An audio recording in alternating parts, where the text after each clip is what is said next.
edition of Cigars and Taxes. Layton Smith here with beautiful wife and partner, Stacey Hoffler-Smith. We are shareholders of Hoffler-Smith Financial Services in Cherry Hill, and we are here today with another episode of Cigars and Taxes.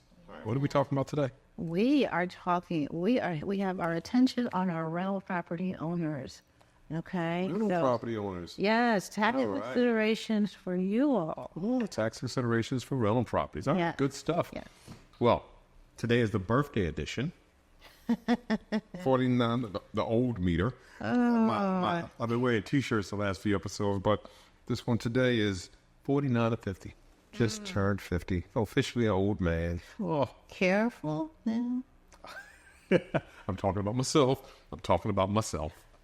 But we're going to have fun today on the birthday edition. I am older than you, so you can't be old. So let's just kill that. Okay, well, I'm just going to hold that line for myself. All right. But either way, we have a great show for you today. Cigar and taxes, rental tax considerations for rental properties. Yes. Just turned 50 today edition. Boom. Are we ready to rock and roll? All right. Oh, wait. We are smoking more of the same. You have a Fat Bottom Betty over there? I have a Fat Bottom Betty of a year. And I'm smoking My infused cigar. Little sweetness. Sweet. I have a La Roma de Cuba cigar. And we both have, I have Irish coffee. And you have Irish espresso. I have an espresso martini with my, yeah. Okay. It's not a Irish espresso, it's an espresso martini. Espresso martini. Now, I got to put a little bit of cream in mine because I like it to smooth out just a little bit. So. Yes, we're starting it easy today because it's early afternoon. We're supposed to be recording this at like 8 o'clock this morning, so we've just been coffee and espresso. But now because we're sitting at around 2, 3, Irish coffee, espresso martini. It's after 12. So Well, it's always after 12 somewhere, right? there it is. That's the line. So. That's it. All right, let's get at it. Again, we are looking to give you a little overview of some tax considerations, give you some ideas of deductions and things like that for our rental property owners. When it comes to tax time, we want to make sure that you know all there is to know, or at least to start off with. Well, at least you know what you need when you go into your accountant's office. Yeah. Yes, that is one of the big things with the rental folks. We get them in the office, and they always sit there with a blank look. What do you need me to give you? It's like, everything. What's wrong with you? Everything. We need the revenue. We need all of the expenses. You know, it's easy if you got your 1098. So we got the mortgage and the property taxes, but the repairs, the supplies, whatever utility payments that you made for the property that wasn't covered by the renter. So I'm giving away too much. Let's go ahead and get started. Yeah, let's lay it out. Let's lay it out. All right. Okay, so you did mention, first item is your rental income, all right? And you had started out by saying, we need your revenue and your expenses. My thing is, it's pretty much the same. We need all your income and we need all your expenses. Now, what counts as income is, yes, your rental income. That includes security deposit. You may have other income that comes in. Whatever is coming in that is related to you running that business, or I should say that rental property. Right. So the big thing is with the security deposit, even though we need that doesn't go on as revenue that first year. We need to have a record of it. Yeah, just a record of it. That does go in as an escrow payment. So what we normally say, just to deal with the revenue, is we normally ask most of our clients to have a separate account just for their rental income. And we don't ask for an account per property, but one account that does have all of the rental income for all the multiple properties going into. Yes. And then we normally provide them with spreadsheets if they are not using an accounting system so that they can show, all right, this unit is being leased out at, $2,500 a month. So we have 12 payments during a year, $30,000. That's the revenue for this particular property. Right. That's the way we normally ask them. So they'll give us the bank statement. We'll pull out the number of payments that were made for that year. If it's 12, or hopefully the renter isn't late, so he only had 11 payments that year and not 12, or 10 payments that year and not 12. But we'll pull out the number Or it of could payments. be they were only a partial year renter. That's true. Yeah. Pull out the payments that happened for that particular year. And that's pretty much it with the revenue. I don't normally ask our renters, our clients, for much more than No. a revenue roll. Yeah. Yeah.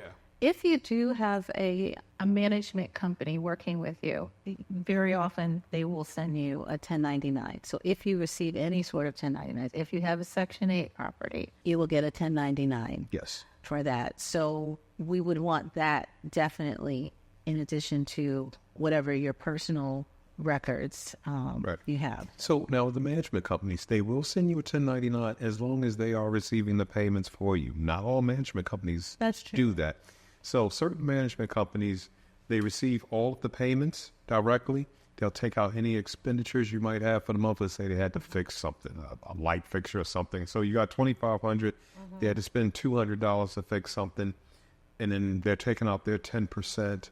Right. So, you're going to get, that net check of whatever, $2,100 Right. or $2,150, whatever that might be, or $2,050, whatever that might be. We would want to see whatever statement it is that they give you. So if the 1099, if they do give you a 1099, they should also have available to you a summary of what your expenditures were, what your income was.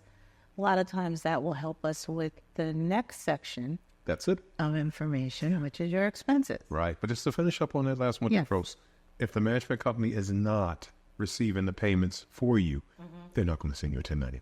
Correct. That means you're getting those payments direct deposit, or you're having checks mailed to a post office box directly. Right. So whatever it is you're doing. Oh, God, Zelle.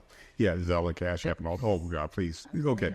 But let's hopefully you're not doing that. What it is. Yeah, hopefully you're not doing that. But if the management company is not, then we try to give our clients a revenue roll. I believe we're going to probably we have Excel sheets. It's nothing special, but I think we're going to attach those to this episode. So if you have rental properties and you need something simple to record revenue and expenses, that Excel sheet will be in there for you. Right. Back in the day, we're going to get back on topic here. QuickBooks used to have, at Peachtree, they had rental versions of the software. Right. Yeah, where you could track rental income and expenditures per property. There's other softwares that are better suited. Apps out there now. Yeah, better suited for it now, but that was kind of cute back in the day when they had that. Yes. Those were nice reports. All right, that's it. Okay. So the second piece is your expenditures for your property. So we want to make sure that we're capturing all of that. And just to back up a little bit, on the tax return, what you end up paying taxes on your tax return, you have your income, and we're able to subtract your expenses. And whatever that net result is, whether it's a loss or whether it's a net profit, that is the number that you pay taxes on. So with that regard, we really want to make sure, and you want to make sure, that you are accounting for your income properly, and very importantly, your expenses. So we're going to dive into Let me them. just jump on that little what you just said. The net income, if it is net income, let's just say you have a rental of $50,000, you had $30,000 of expenses, you have $20,000 that's left over. That $20,000 is what you're taxed on. If you have a loss, then that, you had $50,000 in revenue, $60,000 in expenses, you had a $10,000 loss on that property. That $10,000 loss is what you would have as a deduction, Right. reducing your taxable income. As long as you're within Your an income limitation Limitation. to take that. Yes. Yes. Yes. All right. Yeah, so I think we're going to hit that a little bit later, but So expenses, most common, mortgage interest. Yeah. If you have a mortgage on the property, if you don't, then that is not going to be an expense. Property taxes, repairs and maintenance, utilities, maybe if you were responsible for the utilities at all instead of your tenants. Insurance, you should have some insurance. on the Property insurance. Yes, you should. And in many cases, depreciation is going to be one of the things that you're deducting. If you make improvements on the property, so there may be a distinction between repairs and improvements, but honestly, if you give all that information to your tax professional, they should be able to distinguish. So let's unwrap some of that. So on the depreciation side, we're talking about the building that you would depreciate over 27 and a half years for our residential. So that does not include the land. Right. And then also any capital improvements that you make to the premises. That would also be... And that would be the distinction between repairs versus capital improvements. Yeah. That's it. So a new roof as a capital improvement. Okay. You fix a hole in the roof. That's a repair.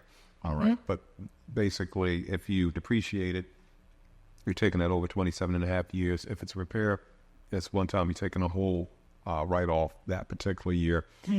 Just to go back a bit, one of the things that we find that our clients do not track very well normally, repairs and supplies. Yes. Okay. So, we'll have, and I'm not calling our folks slumlords, but they'll have multiple repairs. Yeah, I said I'm not. That you bought it. Okay. Oh, yeah, you did. But I have multiple repair items during the year. And one of the things is making sure, what we try to do is they have one credit card that they use to pay for all of the repairs on the property. Then we can go back to that credit card, pull that off, and we have that receipt. Hopefully they uploaded that to their portal, so we have a copy of the receipt. We have the credit card payment. Or they're paying it out of that bank account, the business account for those properties. Yeah. And we'll have a copy of the payment there, and then we also have the receipt. You said mortgage interest. If they have a mortgage, of course, you got your property tax. Some other items, utilities. If you're paying any utilities, a lot of our clients, they will pay things like the sewer and the water, but their renters take care of the electric and the gas, but they pay the water and sewer. We do the same thing with our properties. Some properties have, if it's in a development, it might have an association fee that's a monthly or semi-annual fee. But if you have that, and that's part of the property, definitely an expense. Right. If you have... Well, some of the other expenses. So if you had somebody move out during the year, you had to advertise to put somebody else in that apartment, advertising costs, you can write off. That is something you can take. Also, the travel. I was going to, if I can add to that, moving somebody new in and the advertising costs, if you use a realtor for that and they end up taking, oftentimes their payment is the first month's rent. So you can take that too. Yeah. Well, 1/12 of your annual. Right. Or some of the greedy ones, they take 10%. Listen, you wouldn't use it if you didn't need them. I ain't gonna say greedy. I ain't say greedy. So you're advertising the miles. If this is a property that's close to you or not close to you, whatever, your miles going back and forth to check the property, help with repairs, or meet with new tenants. Right. Your auto, your miles going back and forth. You can write that also. You can write that off also. You did mention the insurance on the property. Yeah. PMI, if you have that, mortgage insurance. Right. You can write that off also. And then you hit your biggies, like your repairs. Right. We were just talking about, a lot of times we have issues with our folks recording those properly during the year. And then, repairs, your capital repairs also. Your supplies. Right. Differentiating between the repairs and the supplies. Yeah. A lot of states, or might be local, where you have to annually pay for a new certificate to rent or something like that. Oh, like a business privilege license or something like that. Business license. Yes. A lot of times it might be $50 to maybe $200, something like that. But it's an expense. You should use it. You are set up as an LLC, filing as an S Corp, and you have your property sitting in that LLC that's filing as an S Corp. Your annual filing fees for the S Corp, your tax fees for the S Corp, your accounting fees for that property or those properties, those are all deductible also. Those are. And you mentioned the homeowners association fees. If you have that, that's deductible too. Okay, I think we just ran down the list of expenditures, right? don't I think that's it. Yeah, I think we did. That's it. Now, again, this is just off the cup. I had a few listed here, but honestly, mostly I didn't even go to the next page. We're just going from memory here. That's a bad thing when we're going off of memory right there. Yeah. Well, I did say I'm an old man now. Oh, and I Yes.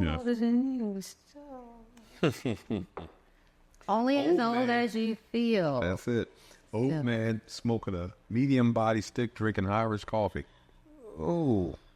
Just take it, Eddie. Please talk to your financial professional after you listen to this episode. Absolutely. And I'm going to just say something, because if you have a rental property, you should have a tax professional that you're working with. Now, I'm certainly not saying it needs to be us, but there's certain types of situations, and having a rental property, even if it is just one, you really should be speaking with a professional about that at tax time. One, because you want to make sure that you're putting things in properly. Two, you want to make sure you're not missing anything. Yes. You know, I have a saying, which is, it's always better in your pocket than theirs, and you don't want to leave any money on the table.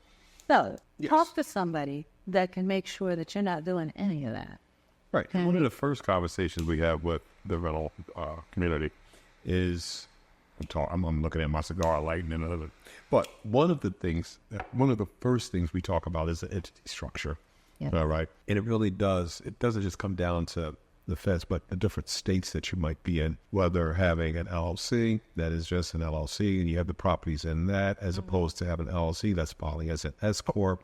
Then if you want to get cute and you want to have a Nevada Corp or a Delaware Corp or one of the tiered rental corps that like you can do in Delaware, that is stuff that's planning, and you need to have a conversation. It's also asset protection. True. When we're looking at it, because if you do not have an entity set up for this property, if something happens, you fall out with your tenant and they decide to sue you, if everything is going through your main bank account and there is no other entity set up, if things go badly, they could potentially have access to. Well, okay, let's put some context around that. Okay, so I like the way you said you have a fallout with your tenant. Let's say your tenant just fall out the damn window. Okay, well. Okay, so now. All right, and you have been cited a few times from the local township that you need to take care of certain things on his property, and you have not. Like the window? The window that they slipped out of. What happens is, if you have the property and set up in an entity, the entity is who's getting sued. Right. As long as they can't show that you intentionally meant to cause harm. Right. If you intentionally mean to cause harm, that entity does not save you. Now, we can get to conversation and bring a couple of our attorney friends here to jump on that one, but probably. Yes, as long as you have not done anything to intentionally cause harm. But all that being said and done, if you do get sued, and let's just say best case scenario, you do have insurance. Let's just say it's $100,000 and you're being sued for more than $100,000. Well, your insurance is going to take care of that first. But now, because this is just a property in your name, you're on the hook for the balance that you're being sued for.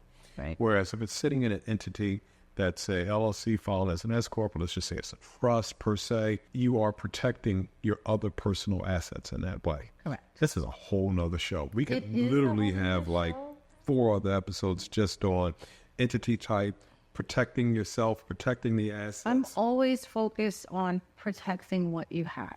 Yeah. Okay. And it's great to have something set up that's making money and bringing more money to your family. Who doesn't want that? That is the goal. Was that the American dream and all that?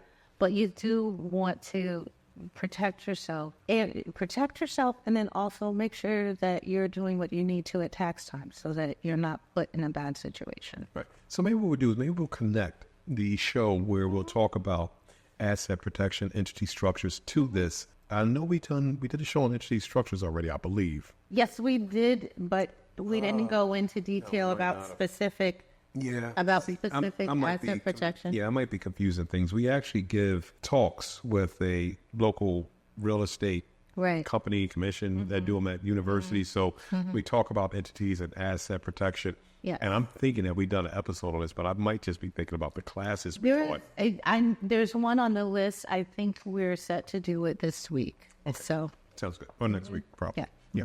Okay. So fix your windows. Don't let your tennis ball fall out of the windows. All right. And at least make sure you have insurance.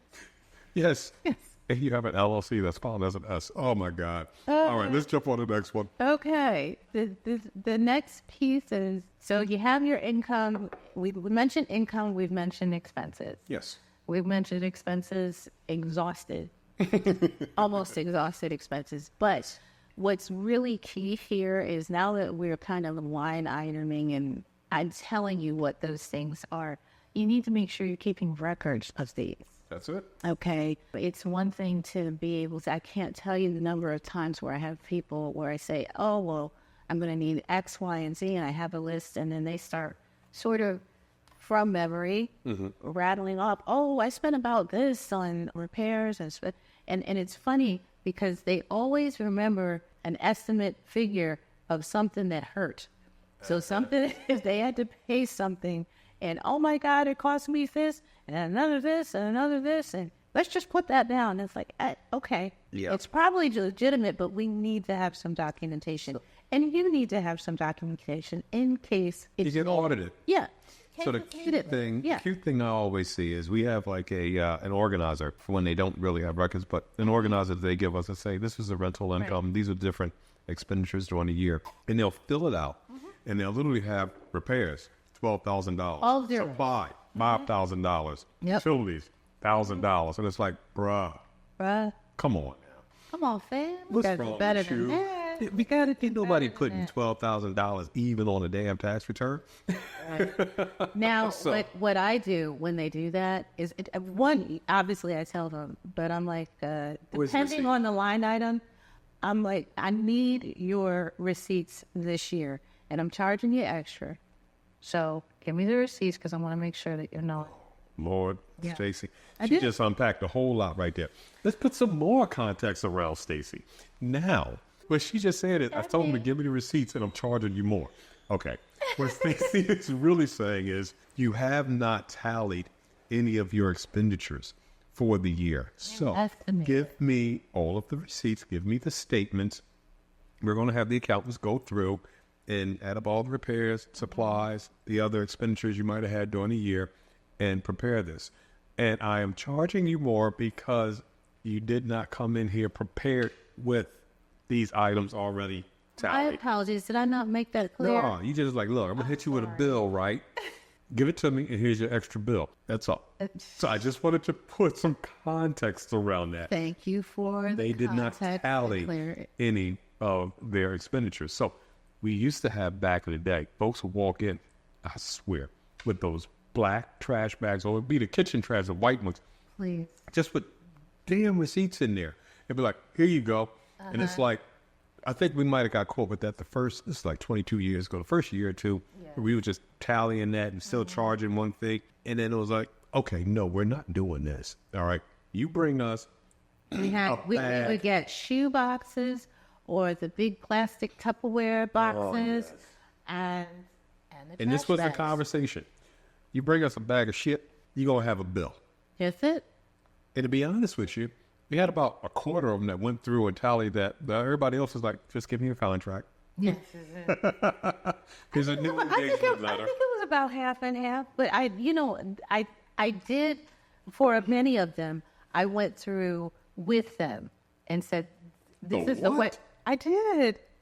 You sat in front of those folks? I did a cursory sorting of how we need to see it. Oh, that is so insane. I have never done that one day in my life. I know you didn't. That crap would come in. But they started coming in better, didn't they? Oh, that's for you. That crap would come. That crap would come in that trash bag. It was like, you're going to get a new engagement letter. And then, who was it back then? Like Regina way back in the day? Or I can't think of the other. Andrew. Yeah, Andrew. We would give all that crap right. I would give it right to them. Here you go. Thank you. Regina loved receipts. Oh, no. We got to bring her on the show one of these days. Yeah, we do. Yeah. So that's one of our That's one of the Hoffler Smith babies.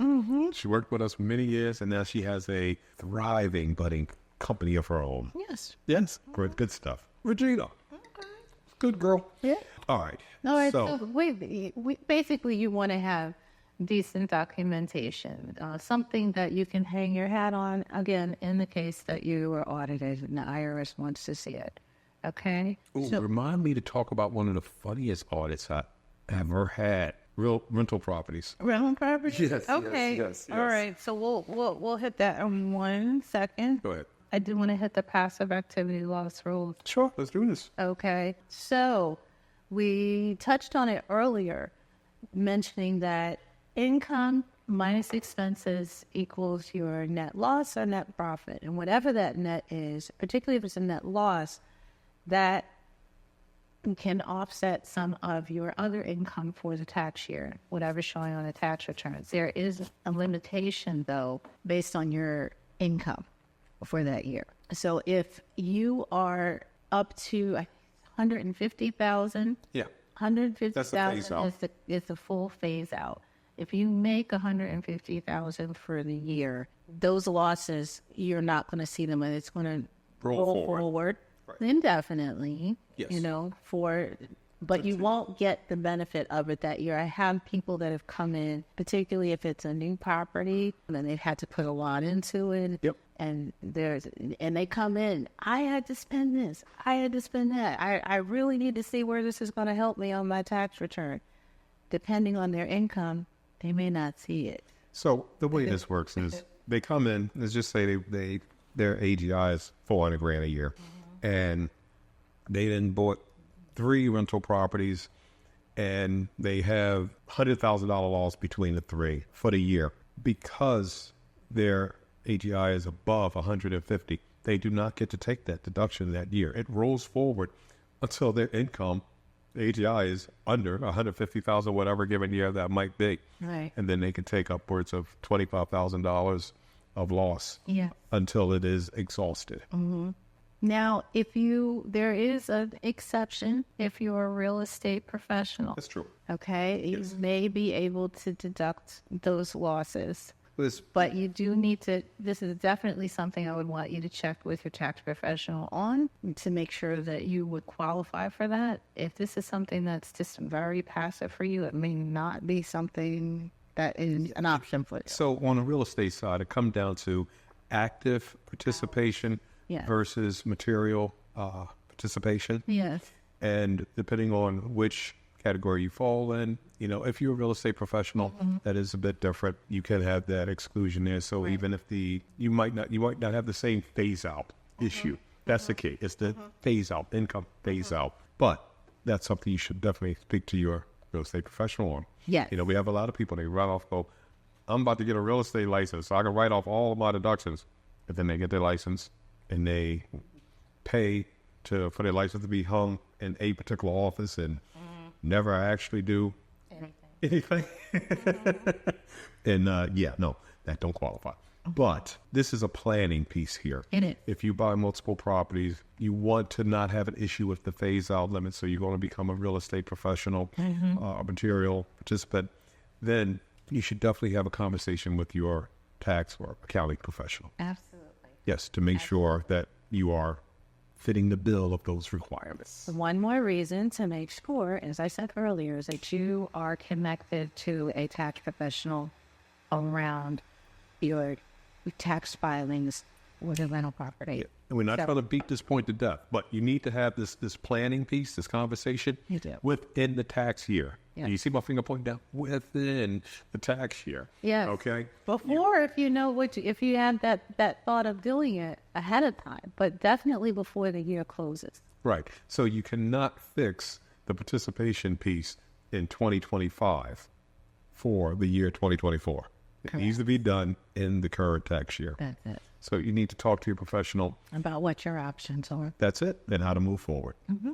So in terms of the next thing would be selling your rental property. No, we're talking about capital gains here. Yes, capital gains. We got capital gains, depreciation we capture out, and the 1031 exchange. Oh, good Lord. You just said a whole mouthful right there. These are things we're just touching on. To be Okay, honest. So capital gains is probably the most common piece that people will run into. Right. Okay. So when you sell your rental property, it's, you've gotten to that point where you're looking to get rid of it. It's time to sell. Whatever, let's say that your original purchase price from the property was, let's see some low round numbers, $50,000. And you're selling it now for $150,000. And that's a nice come up, but the difference between the sales price and what your original purchase price was is that could be capital gains, but you also have the adjusted basis, right? So all the improvements that went into the home, right, during the time, that would go into your basis. The difference between that and the selling point would be a capital gain. But just the basics would just be just that 100,000. Yes, but that's where you start at, right, and then start dwindling that number down. All the different improvements that you did, again, something where your tax professional should probably be in conversations with you about what counts as these improvements. Right. And what happens is your accountant at that point will figure your basis. Correct. So instead of the full 100,000 that just basic math would come up with, a lot of times your basis is going to be, your basis will be higher and your capital gain will be reduced. Correct. Yes. I think the 1031 exchange, that is heavy. We should do an episode just on that. Mm-hmm. But as far as selling the property, of course, you have your capital gains, possible depreciation recapture, and you have the option of the 1031 exchange too. You do. And I've had quite a few clients use that, and I like it. Yes. Well, see, that's more, that is a Stacey thing, that 1031 exchange. That is not, I'm familiar enough. We do the accounting for it, but that's one of Stacey's areas. But I don't know that we can touch around on that within this episode. Right. No, there's not enough time to go through that because that's an episode all by itself. Right. And there's some details with it where I would want people to be clear.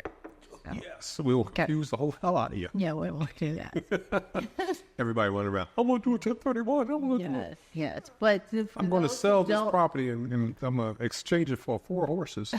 For those who don't know, the 1031 exchange is talking about it's sort of exchanging like properties or similar properties for one another, and the nuances that go into that. There are some tax savings that could be, that could be gained for in doing that, or at least mitigating. So the next segment is handling vacation rentals. Okay, so that whole personal use versus business use versus mixed use. You want to make sure that on the return you're indicating how many days of the year was personal use and how much was business. That's true. And we're in that 14 days, not to get it confused, we're not talking the Augusta rule or any of that right now. It's a whole different monster. Everybody online is running around. You have a property, Augusta, and you have a property in an escort, Augusta. Yeah, that's something you help can if use. you have a separate entity for that. I mean, no, Augusta, you can use that with the primary, but not to confuse that here. That's not what we're referring to. No. We're just saying that with the rental property, you do need to differentiate business versus personal, and that comes into play with the cost basis selling. Yes. Right. It also comes into play with how much of your expenses you can deduct. That's true. Because if your business use of it is 50% personal, 50% business, well, then that's going to be how much the percentage of the expenses that you can The deductions. use. Right. Okay. Tax credits and incentives. That's the next. Yes. Now, tax credits and incentives, that is something, outside of the energy efficient credits, that is still something that you're going to see more state by state. It is. Yes, not a federal. But it's something to look into. And again, typically what happens is you have, your tax professional in your particular state is going to be on it and knowledgeable We would about hope. it. We would hope. We would hope, or like us. So we're in New Jersey, but we are a stone throw away from PA. So we do a lot of Jersey, PA, Connecticut, Rhode Island, Maryland, Virginia. New York, to be honest. I hate New York. Oh, do- my God. too. New What? York and California. Yes. Oh, Yes. Oh. We actually do quite a few states, to be honest. But New I York and would, California. yeah, they I are. need to have me a drink before we fool with those. Yeah, they're They're special. they are special. They are But special. we were just talking about tax credits. So Yes. I'm assuming the only tax credit we're referring to is the energy Yes, credit. So, we're talking that's it, right? solar.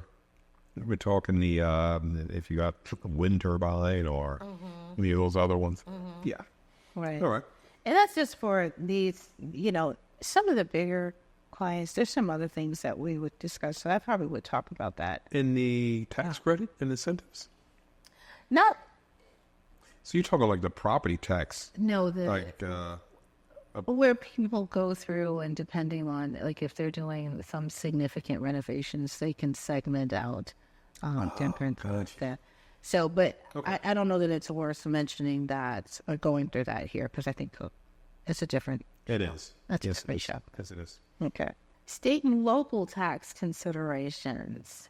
Property taxes, and we mentioned licensing and permits. There are certain states have different rules on short-term rental regulations. So your Airbnbs and things like that, or even other short-term. That's true, but I would figure we're talking state and local taxes rate. First thing that came to my mind was, certain like empowerment zone areas Sure. where you might rehab multiple homes and you have a property tax. It's not an abatement, but it's almost like a hold, a freeze on Yes. property tax because you're building in that area. That is not a deduction. That is, well, I guess you labeled this section considerations. Right. Yeah. So, and I'm going to say that I see that more in areas where they're labeled empowerment zones, and Right. we have our clients they're Right. building in those areas, so they have that. Their whole goal is to improve the area. Yeah, but so- the location. The property tax or froze. Let's just say the property tax on a piece of property should be $10,000 a year. They have it at $5,000 a year for 10 years, something like that. Right. Because it's just as an encouragement and incentive for developers to consider that. To go into those areas. Yes. Okay. Not bad. Not bad. I think that is going to cover everything. That really much it's pretty much it. It's just in terms of consulting professionals, I think I've kind of beat it with a dead horse about beat it like a dead. Beat it with a dead I'm horse? sorry, beat it like a dead horse. Okay, here we go. It's devoid. Why you beating a dead horse? In terms of making sure that you consult a tax professional about this, but there are other professionals that you Like should. attorneys. Yes, you definitely want to have an attorney that's close by, that you can close by, meaning that you have a relationship with. Yeah. You need that when you have a run tax. So when we have folks that come in and they're buying multiple pieces of property, one of the first things, we have attorneys that we work with. Yeah, look at the camera, I'm looking down. But we have attorneys that we work with that we will refer them to. And one of the big things I say is, listen, you go on retainer with these guys or ladies and you pay them whatever, $600-800 for a retainer, Right. for some consulting time for that particular year. Best money ever spent, especially Absolutely. if you're building in any of these empowerment zones or if you have any special credits because of the jurisdiction you're in or the state, locality, whatever it might be. Special considerations, real estate attorneys from the best money you ever spent, Yeah. so that they can at least help you apply for some of those incentives and give you a short write-up that you can bring to someone like us or whoever your tax professional accountant is, and we can make sure that they are picking up. Right. Well, and I we'll also pick think up those. We want to pick that up anyway, but to have an understanding of, what incentives you have. There is no real question of, you come in and we see your property tax of $1,500 for the year, and we're like, yeah, something wrong with that. That's not $1,500. But we didn't understand that you were in an empowerment zone, Right. And you have that credit that's going to be there for the next 10 years. Right, right. So the other thing that in terms of an attorney being helpful would be if you're renting in an area that's different from where you reside.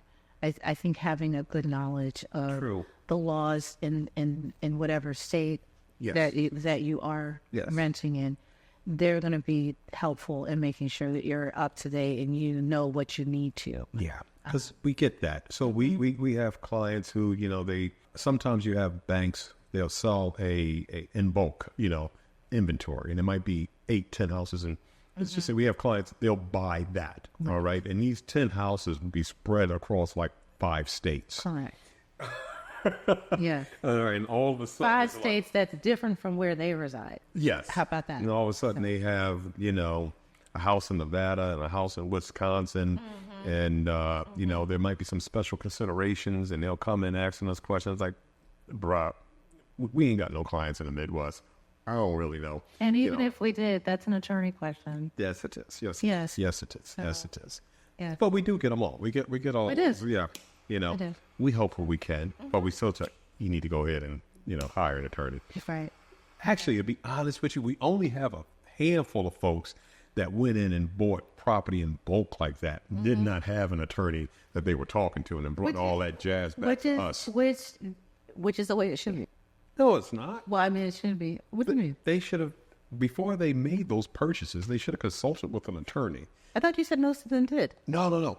We have a handful. Think about it. We have a handful of folks that went out. They bought Right. from these different small banks selling, you know, Right. these assets, and And they didn't have an attorney? No, they didn't have. Oh, no. gosh. Come on now. Oh. Think about who we're talking about. See, I don't remember exactly who they were. I remember seeing the paperwork come across those, but I didn't know. Okay. But, okay. Yeah, no, Yeah, they didn't but have an attorney. That's an absolute no.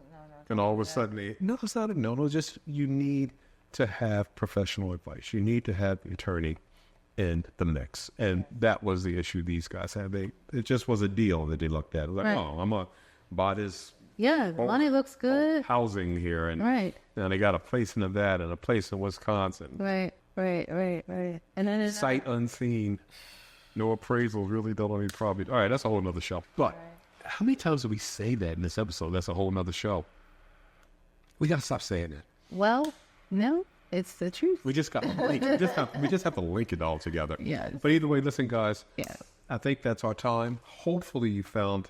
I know we kind of threw a lot at you today. Hopefully, you found this information to be somewhat helpful. Once again, you know, with dealing with the rental considerations, definitely talk to your tax accounting professional. If you're like these other guys that you buying properties in bulk from these small banks, getting rid of them. Talk to an attorney about all the different states and jurisdictions you're going to be buying in, and just prepare yourself. Yes. A deal is always a wonderful deal when you understand everything you're getting into. That's true. There it is. That's true. It's not a deal when you go oops afterwards. Yep. Yes. Sure. What is a hindsight is 2020. Let's try to just, Yes. you know, just as much as you can be prepared ahead of time. It's going to help you. That's it. Right. Don't run into no deals like Stevie Wonder. Wow. Okay. I love Stevie. He's actually coming to. He's going to be in Philly and New York in like a month or something like Is that right? I think he's doing shows. Oh, good. Okay. I think it's all political, but either way, I've never seen Stevie in concert, so Okay. I want to go. I haven't seen him yet. That's it. Yeah. All right, we're talking too much, guys. It's been a wonderful episode. Thank you. Please join us again. Hopefully that you got something out of this to more effectively manage your rental property and have a bit more knowledge about how taxes play in and your income expenses and all the other considerations that we talked about. And your phase out limits. Yes, and your phase out limits. And if you have more questions, feel free to reach out to us at info@cigarsandtaxes.com. If you find that this information was useful, helpful, insightful, please let us know in the comments. Comment, share, like our, this episode. Yes. And if there's somebody that you know that might benefit from this information, please feel free to share to them. That's it. Thanks, guys. We'll see you next time. All right.